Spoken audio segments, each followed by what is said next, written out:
El placer de viajar. Con Carmelo Jordá y Kelu Robles. Kelu Robles. Carmelo Jordá. Muy buenos días, tardes, noches, lo que sea cuando nos estés escuchando. Bienvenidos a un nuevo episodio del Placer de Viajar.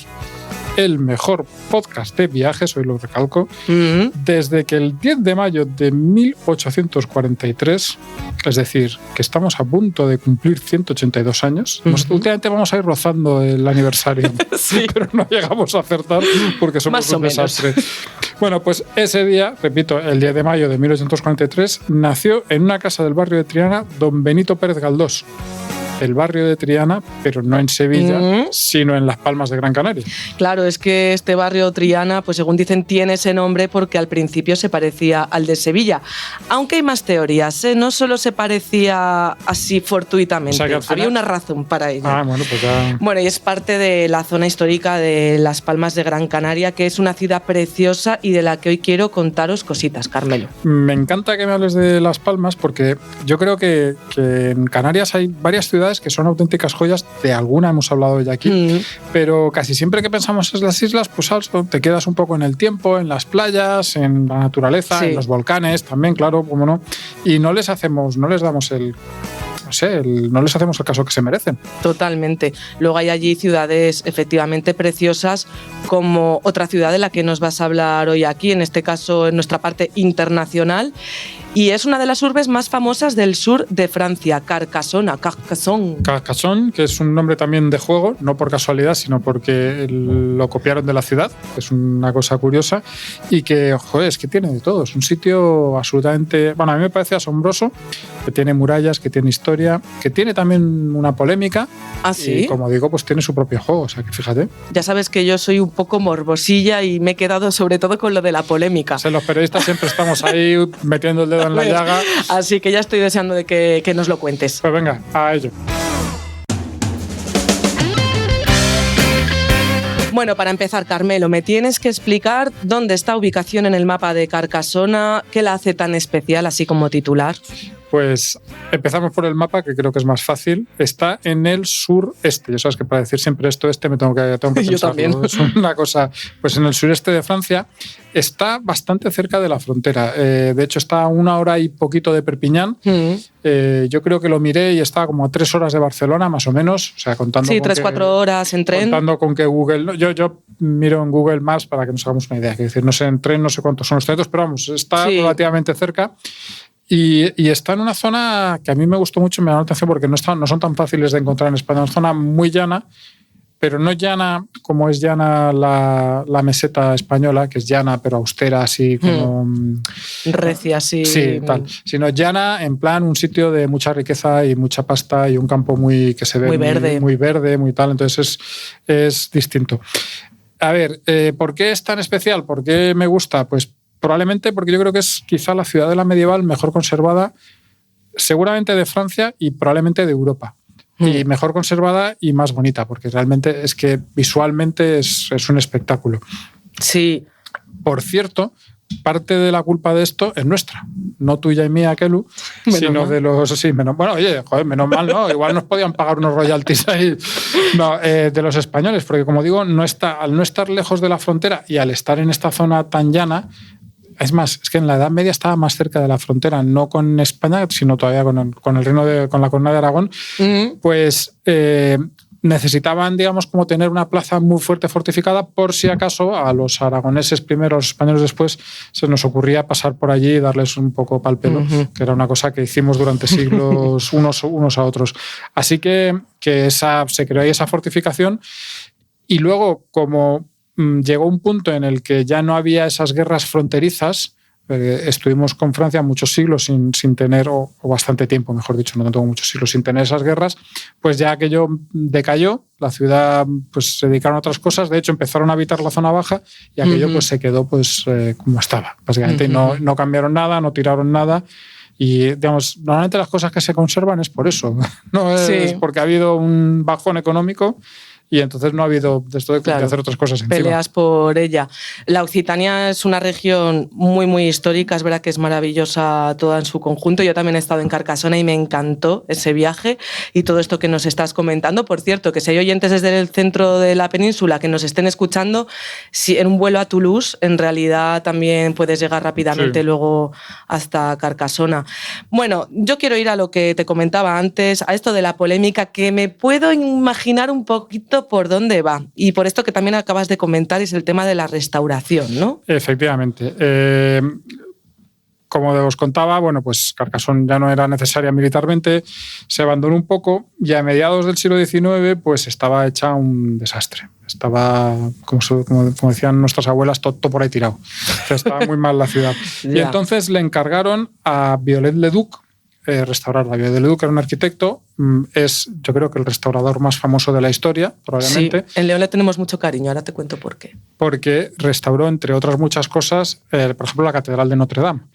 ¿Qué pasa con Viollet-le-Duc? Que él tenía una idea de la restauración que no era la que se tiene hoy en día, exactamente, ¿no? Entonces, él le gustaba llevar los edificios, o en este caso, por ejemplo, todo ese conjunto amurallado, no a lo que históricamente se tenía certeza de que había sido, sino a lo que él pensaba que habría sido en su mejor momento, ¿no? Por así decirlo. Es decir, había una cierta parte de creatividad, ¿no? Y allí, por ejemplo, ojo, cuidado, se pasó 50 años restaurando Carcassona, que no es una tontería. No quiere decir que estuviese ahí los 50 años, porque él iba y volvía, pasaba por allí y eso, pues reinterpretó. Y, por ejemplo, hizo cosas como que en esta zona de Francia los tejados son de teja, en todos los sitios están. Pero él puso tejados de pizarra, cuando a lo mejor ni siquiera se estaba seguro al 100% de que hubiese tejados. Es decir, un poco, o ese tipo de tejado. Entonces, bueno, hizo eso, pero al final, hombre, yo creo que, o sea, con el tiempo, bueno, pues nos hemos ido acostumbrando a eso. Lo hemos visto también como una parte del proceso histórico de los edificios, porque los edificios tienen un proceso histórico en el que cambian, se amplían, se reducen, mejoran, empeoran. Y hoy en día Carcassona es patrimonio mundial de la UNESCO. Así que, hombre, yo creo que cierta polémica hay, pero tampoco... Sí, en el estilo de las rehabilitaciones también ha ido modificándose a lo largo de los años. Hoy lo que, digamos, se extiende más por el mundo es que se sepa en qué momento se ha hecho cada rehabilitación. Exacto. Y que se puedan diferenciar diferentes etapas. Hasta dónde llega el original y a partir del original qué es lo puesto, si hay algo puesto nuevo y tal. Hoy en día las restauraciones son más fiel, no, yo no diría, fíjate, no diría que son más fieles a la historia, sino que son más fieles a que nosotros entendamos la historia. Que si te paras a pensar, no es exactamente lo mismo. Es decir, son cosas ligeramente diferentes y hoy en día, pues lo que hacía Viollet-le-Duc, pues no es considerado casi una barbaridad. Dicho sea de paso, este señor restauró Carcassona, restauró Notre Dame, restauró las murallas de Aviñón, por ejemplo. Entonces, no sé, hay mucha parte del patrimonio de Francia que si no hubiese tenido un Viollet-le-Duc, que era un personaje, digamos, también con fama, con prestigio, tal, para hacer estas cosas, pues no sabemos qué habría pasado de ella. A él le debemos, decía antes lo de la Catedral de León y también en Notre Dame ocurrió un poco lo mismo, y es que cuando estos templos sufrían incendios, la gente lo que pensaba es que lo más fácil para apagarlos era echarles agua. Pero ¿qué ocurre? Que la piedra caliza, al ser tan porosa, pesa tanto que esta solución habría derrumbado tanto la Catedral de León en su día como, bueno, recientemente hace unos años Notre Dame, sí, que mucha gente se sorprendía que ardiera y ardiera. Y bueno, fue Viollet-le-Duc quien pensó no se puede apagar el fuego así como así con el agua porque puede ser mucho más peligroso que el propio fuego hacerlo. Así que sí, de paso, una persona importante. La restauración de ahora Notre Dame también ha tenido su polémica porque nos ha cambiado la catedral. Claro, es decir, la oscuridad del paso del tiempo, de la patina del paso del tiempo. Exacto, y entonces ahora la catedral es distinta. ¿Cuál es más exacta? ¿Cuál es más fiel? ¿Qué es lo que tienes que hacer? Es que, claro, nos parece que esas cosas están como muy claras y en realidad luego hay zonas de gris. Hay mucha filosofía ahí detrás de las obras. Hay muchas decisiones que tomar, no sé. O sea, no es una cuestión de esto tiene que ser así, A, B, C, D. No, hay decisiones que tomar. Bueno, y después de esta digresión... Sí, desvelada la polémica, ¿por qué puedes hacernos una postal así radiofónica, sonora, de cómo es, por qué es tan famosa Carcasona? Voy a intentarlo, porque no es fácil lo que me pides, que conste. Bueno, lo primero que nada hay que distinguir que Carcasona de hoy en día son dos cosas casi te diría que diferentes. Una es la ciudadela medieval, que es lo que es obviamente realmente bonito, aunque el otro luego hablaremos también un poco, y la otra es la ciudad a sus pies, ¿no? Que la cité. La cité y la ciudadela, vamos a llamarla la ciudadela para entendernos. Sí. La ciudadela está en una colina que tampoco es tan alta, lo que pasa es que como está en esta zona tan llana, pues destaca bastante y se ve desde muy lejos. Y las murallas, o sea, y toda la ciudadela la rodea un conjunto de murallas que es impresionante. Por el tamaño y también yo creo que por la belleza, ¿no? Por cómo son las puertas, cómo son las torres, sobre todo las torres son muy bonitas. Las puertas también, aunque como hay menos, no se nota tanto. Hay una cosa que las hace únicas. Habrán más sitios, pero yo la verdad es que no recuerdo haber visto otras, y es que son dobles.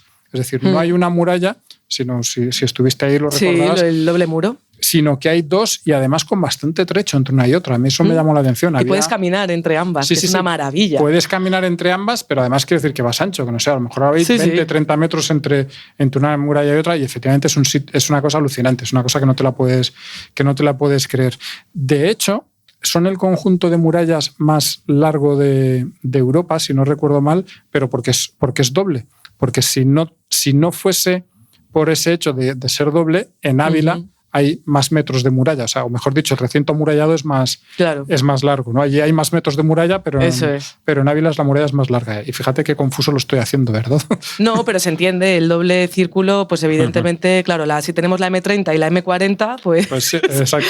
El doble círculo aporta más kilómetros. Has puesto un buen ejemplo, aunque no son tan bonitas, la M30 y la M40. No, ojalá. Vale, decía las puertas, tiene un par de puertas. Hay una que se llama de Aude, que supongo que se pronunciará Od o algo así. Los idiomas tenemos que verlo un día esto, Kelu, porque es cada... Si pronunciamos cómo se escribe, así sin complejos, o acudimos a Forvo, que es esta web que viene muy bien para estas cosas. Algún día pronunciaremos cómo se escribe y nos dará vergüenza, ¿eh? Pero en fin, no sé. Bueno, pero así los oyentes igual se quedan mejor también con los lugares. Tenemos que abordarlo. Esto hay que pensarlo. Mándenos mensajes con su opinión, queridos oyentes, a ver qué prefieren. Bueno, pues la de Aude, en este caso, es más pequeña, pero la verdad es que estaba como en la parte más alejada de la ciudad, o sea, de la ciudadela, y daba a un sitio precioso. Y tenía un camino de subida, y a mí había ahí un rincón, una vista, que a mí me pareció maravilloso. Era una cosa, de verdad, que estabas esperando que subiese, yo qué sé, Lancelot por ahí a caballo, porque la impresión esa que te daba. La otra puerta es la de Narbona, que es más monumental, es más impresionante, está con unas torres ahí, con sus techos, y aparte de que es así monumental, es realmente bonita. Sí, es preciosa.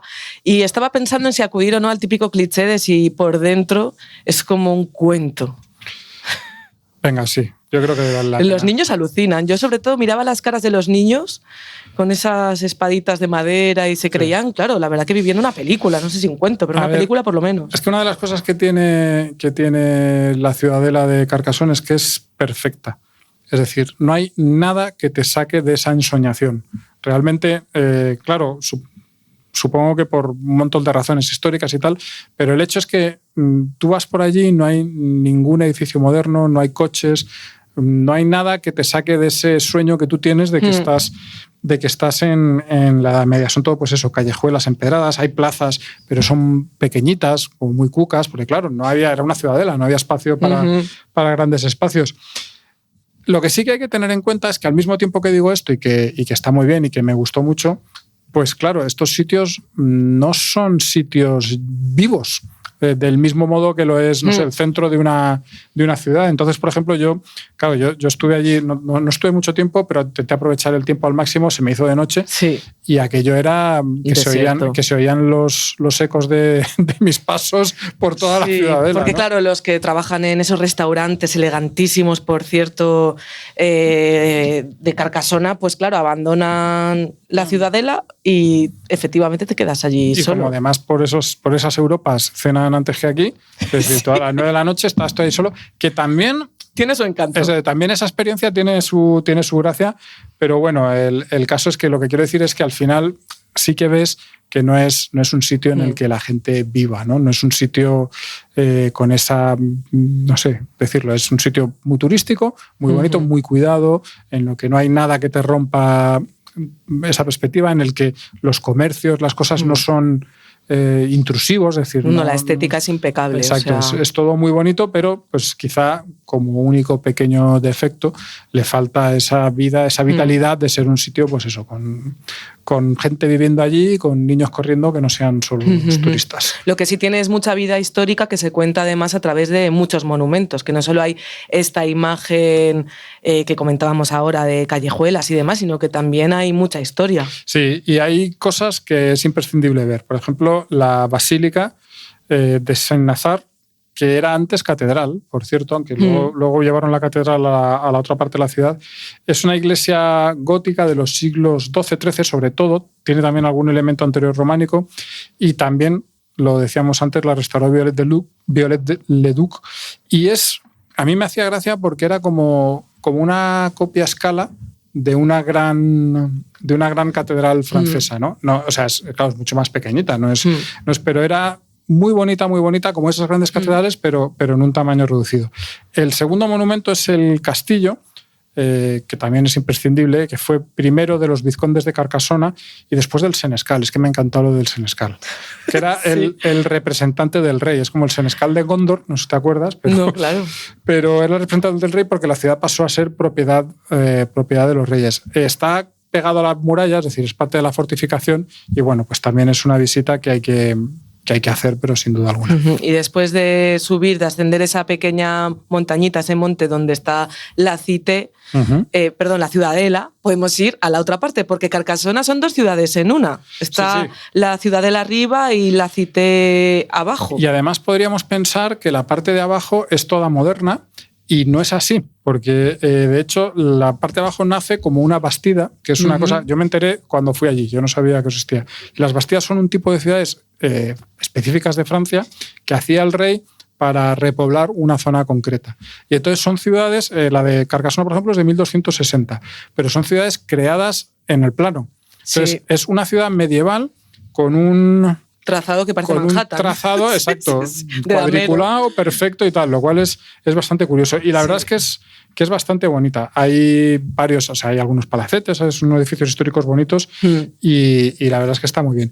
Y luego, también a los pies de la Ciudadela está lo que es una de las maravillas de Francia, para mi gusto. Es uno de los viajes que recuerdo con más cariño que he hecho, que pasa por Carcassonne y que es el Canal du Midi. Ay, sí, me da mucha envidia este viaje que hiciste, sí. Pues el Canal du Midi, para la gente que no lo sepa, es una ruta navegable que tiene 240 kilómetros de longitud y que se creó en el siglo XVII.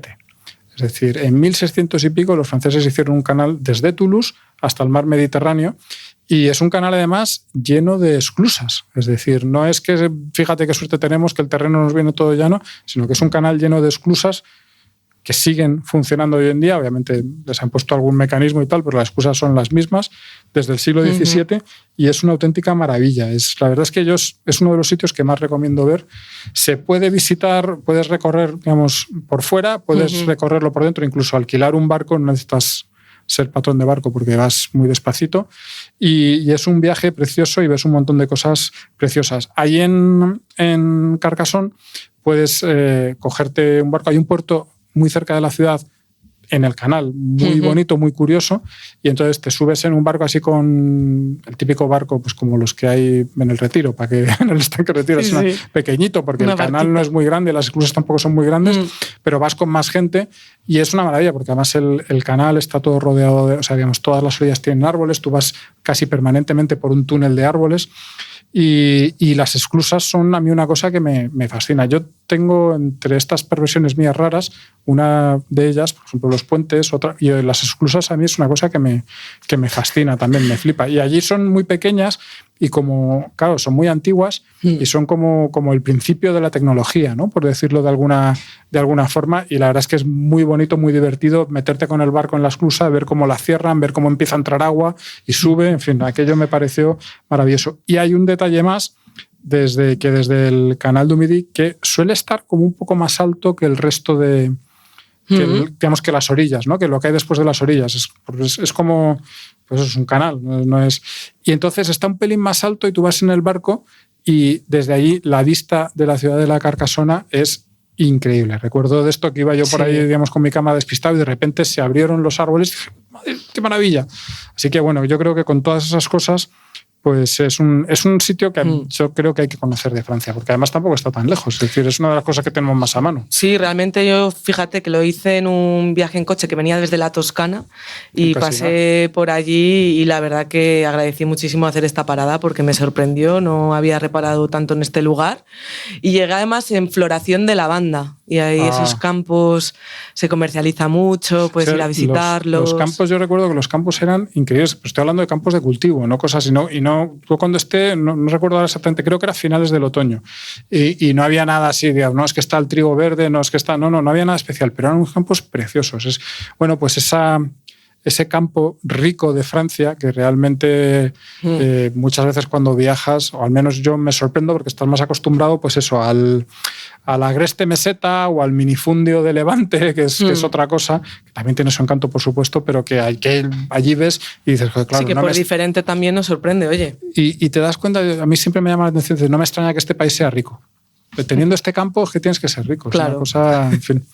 Bueno, pero luego los franceses que no se porten mal con nuestros transportistas que llevan también nuestros productos por allí. Que no se porten mal con nadie. ¿Qué cosa es? Si nos está escuchando alguien un poco joven, no va a saber de qué estamos hablando. De qué estamos hablando. Referencias. Pero ahora yo creo que pues llevamos bien con Francia, ¿no? Ahora. Sí, ¿no? Sí, yo creo que sí. Les ganamos en todos los deportes, así Exacto, que contentos. Los tenemos ahí apretados. Y el próximo Roland Garros tampoco lo van a ganar. Kelu, aunque creas que dices, bueno, pues está en la isla y ya está todo dicho, no te vas a librar de dedicarme a esta ubicación geográfica que hacemos en casi todos los destinos, porque además en Gran Canaria parece que al ser una isla, pues como que da igual, pero no da igual. Es muy distinto estar en el norte, estar en el sur, y encima yo creo que Las Palmas está en un sitio así como especial, ¿verdad? Sí, yo aprendí un concepto cuando estuve allí, que es la palabra istmo. En este caso el de Guanarteme, que es una franja estrecha de arena que conecta el sur de la península de la Isleta, que es como se llama allí, con el noreste de la isla de Gran Canaria. Y allí se ubica una de las partes de la ciudad de Las Palmas, que es de la ciudad que vamos a hablar hoy. Y nació, supongo que la ciudad debió nacer en esta parte más o menos, ¿no? Porque es lo típico de un sitio como muy estratégico, muy... Sí, yo creo que a nivel defensivo era un lugar muy interesante, aunque luego es cierto que el casco histórico está más metido hacia adentro. Sabes que antiguamente no gustaba esto de elevar viviendas muy muy cerca del mar, no se veía esta faceta hedonista del turismo actual, sino la faceta de que es un elemento que te da de comer, pero que también es un elemento pues con sus peligros. Es un sitio con bichos que te pueden picar y por el que vienen piratas de vez en cuando. Será un poco la idea, el concepto que se tenía del mar. Bueno, el caso es que yo la última vez que estuve en Las Palmas de Gran Canaria sí que quise recorrerla empezando por esta zona, que sí que creo que tiene cierto punto más moderno. Hay barrios que están ahora muy de moda, cerca de la playa de las Canteras, y luego ya ir al centro. Estamos hablando de una capital de 400.000 habitantes, así que tampoco es que sea pequeñísima. No, es una de las ciudades grandes de España. Sí, desde la playa en este punto hasta el casco histórico nos puede llevar igual una hora caminando, o sea que... Tampoco es tanto. Pero claro, yo me iba por las mañanas a la playa de las Canteras y ya luego pues a recorrer esta zona ya más histórica y tenía ya el día completo, con ese clima del que hemos hablado tantas veces, archipiélago de la eterna primavera, da igual cuando vayas, que ahí te recibe Canarias espectacular. Es el lujo del tiempo que es maravilloso. Y bueno, en este arenal, por cierto, a mí me llama mucho la atención porque creo que es de las playas urbanas más bonitas de nuestro país. Es muy tranquila, ambiente familiar, los edificios que hay alrededor como que tampoco te llaman la atención en el plano negativo ni nada de esto. Un gran paseo marítimo amplio, lleno de terrazas, pero todo esto ya te digo con un ambiente muy relajado. En alguna parte sí que ves que se hace más deporte bueno, ciertamente hay surfistas, pero sobre todo hay mucha gente haciendo snorkel, porque debajo hay en esas profundidades del mar de esta playa de las Canteras hay una barrera natural en forma de arrecife rocoso que además, por un lado, hace que sea una playa muy segura para los niños porque detiene las altas corrientes, que en Canarias estamos en el océano Atlántico, o sea que a veces hay que tener cuidadín, y esta playa para esto es muy segura. Y si te gusta el snorkel, pues es una maravilla porque vas a encontrar un espacio natural con un valor ecológico gigante. Así ¿Te crees que no he hecho nunca snorkel? No. Nunca.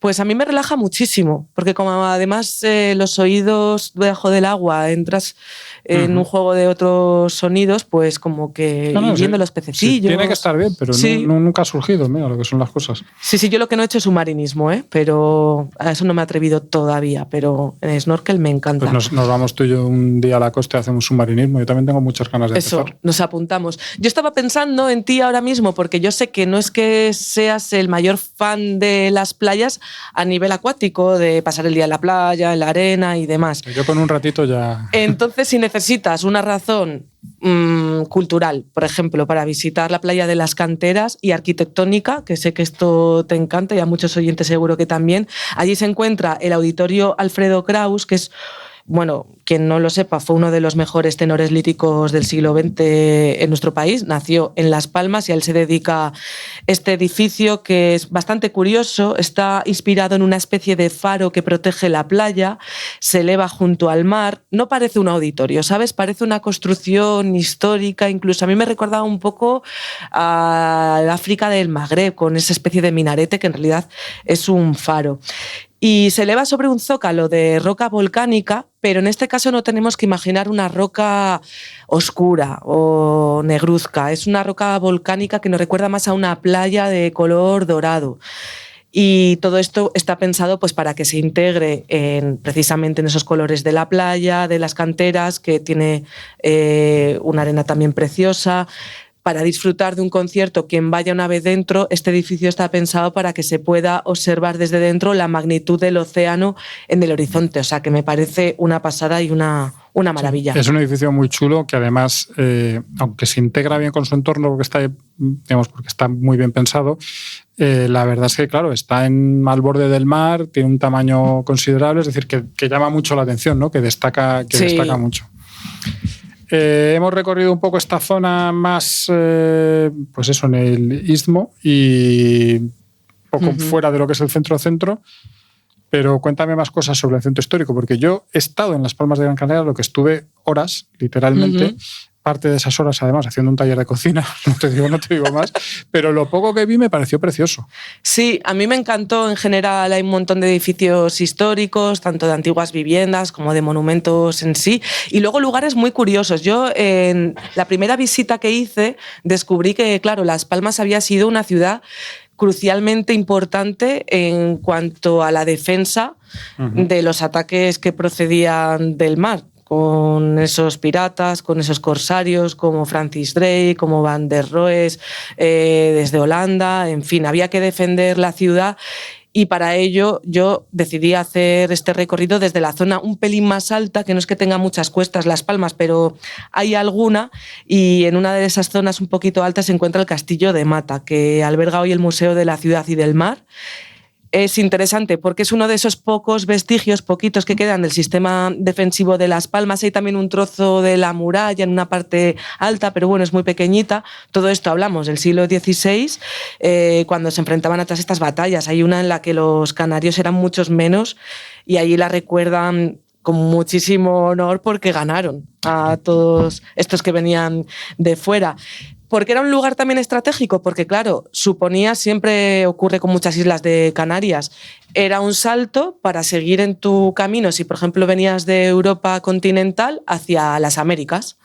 Entonces tenían que pasar por allí para abastecerse y esto siempre era jugoso e interesante. Bueno, yo en este recorrido, después de ver esto que os estoy contando, me fui a la calle Bravo Murillo, que os sonará en muchas ciudades. Aquí en Madrid tenemos nuestra calle Bravo Murillo. El político liberal durante el mandato de Isabel II, sí, pues allí también tienen su calle Bravo Murillo.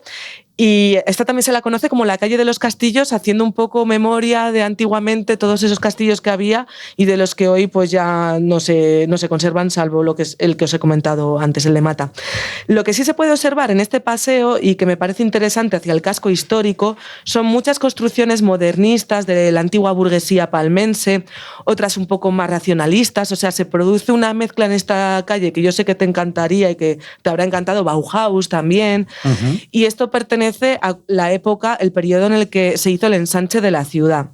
Y sobre todo también hay muchos edificios de piedra elevados en una tonalidad que en este caso ya nos lleva a esta piedra oscura, que a mí me llama mucho la atención. La primera vez que fui a Canarias, encontrar edificios históricos y casonas de estas con esta piedra tan oscura. Que además, o sea, que en muchos sitios es prácticamente negra, en otros sitios es como así como un marrón muy fuerte, pero que además tiene como una textura muy peculiar, es decir, es así, rugosa, exacto, como porosa, efectivamente, que es muy diferente, claro, eso claro, la roca volcánica. En la península lo vemos en muy pocos sitios. Sí, eso es. Y de ahí ya me fui al meollo de la historia de Las Palmas. Pues mira, ahí vamos un poco a lo que decíamos al comienzo de este capítulo. Fui buscando la calle Triana. Claro. La calle Triana no, el barrio de Triana.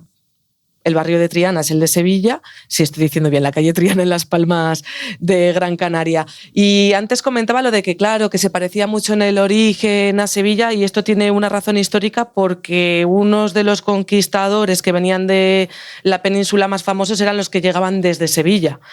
Entonces, bueno, pues se puso efectivamente el nombre a esa calle en honor a toda esta gente.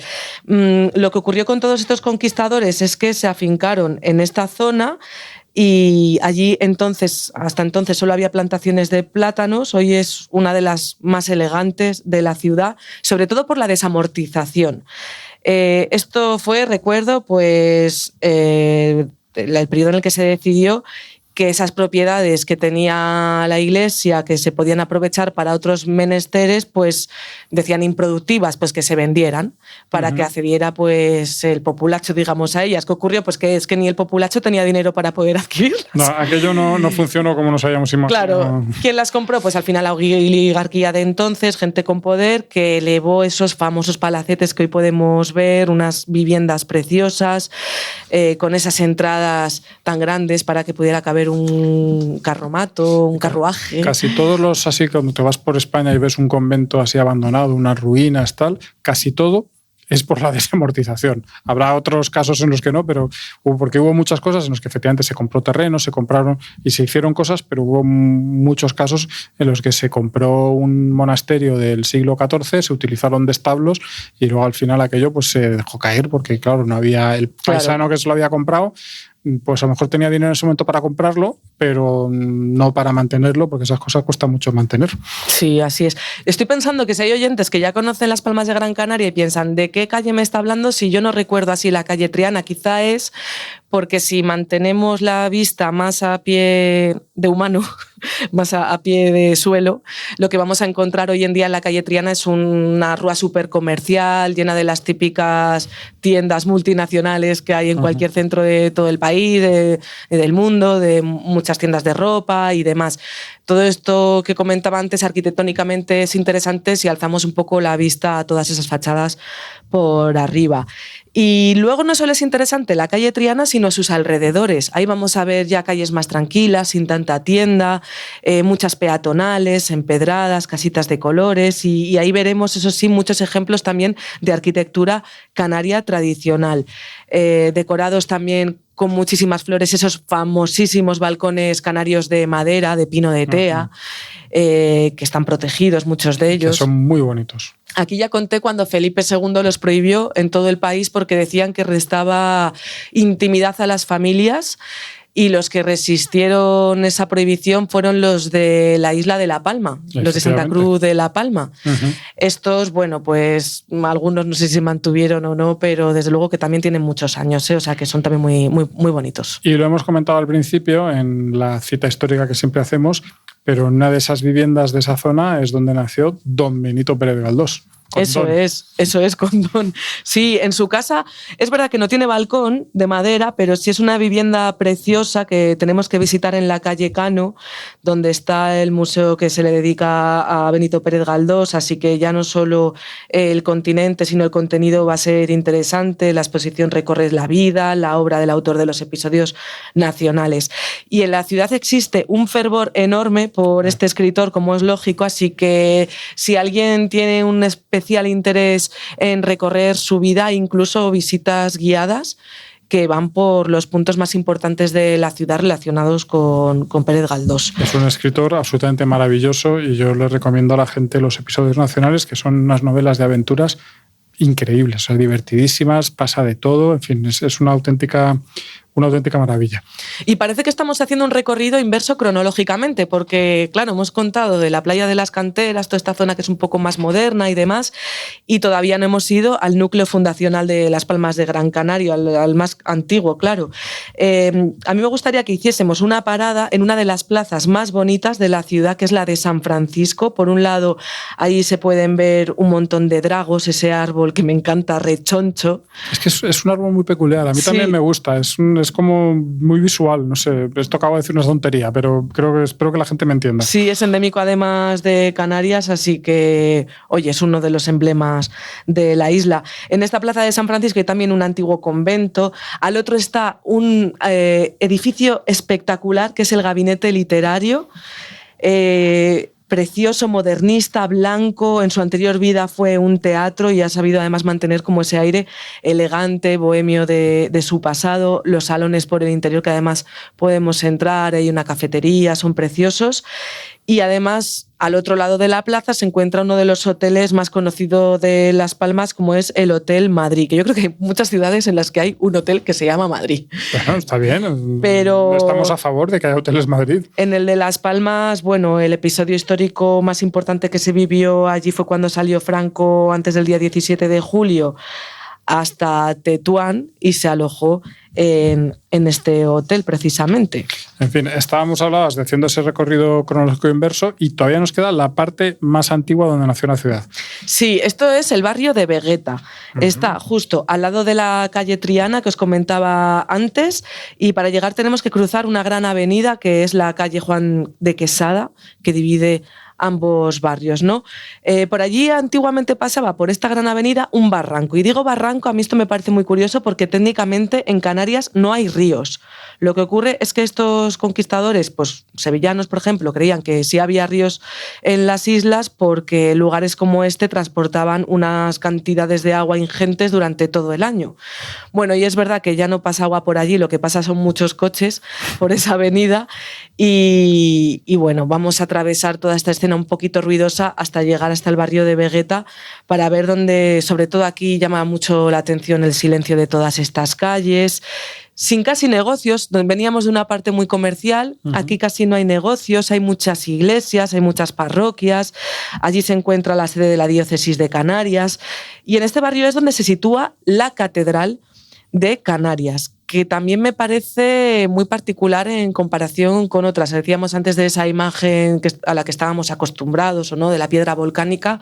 Claro, es una catedral súper oscura que protagoniza la gran plaza peatonal donde se encuentra. Y hay varias teorías. Bueno, dicen que es una de las más antiguas plazas de este tipo mayores de nuestro país. Sabes que no solo grandes, sino dicen que es la primera de España. Esto entra en competición y riña a veces con la de Valladolid, que dicen pues que es la primera de este tipo de plaza mayor que tenemos en la mente, pero bueno, nosotros no nos vamos a decantar, no queremos pelearnos con nadie. Pero es preciosa esa plaza, está en un lugar enorme, también con terracitas, muy apacible, lo que decía antes, muy, muy silencioso.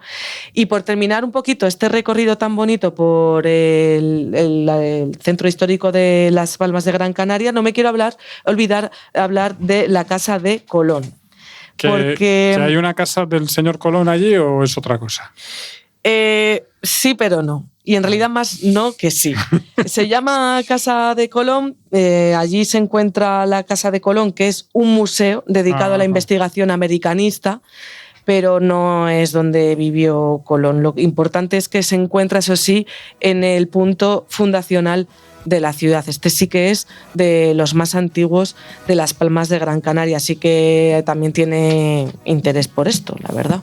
Bueno, pues fíjate si tiene cosas que ver Las Palmas, como hemos dicho al principio, además con ese clima maravilloso todo el año, con playas, en fin, y con una isla detrás que también está muy interesante, así que es un destino estupendo. Sí, como, bueno, variadito ha sido, además eso, playa, mar, montaña, todo el capítulo de hoy, Carmelo. Sí, nosotros siempre buscamos la variedad, es que me parece que no, pero nos lo curramos mucho. Que nos escriban nuestros oyentes y nos digan a ver si recuerdan ese episodio que decíamos de nuestra historia.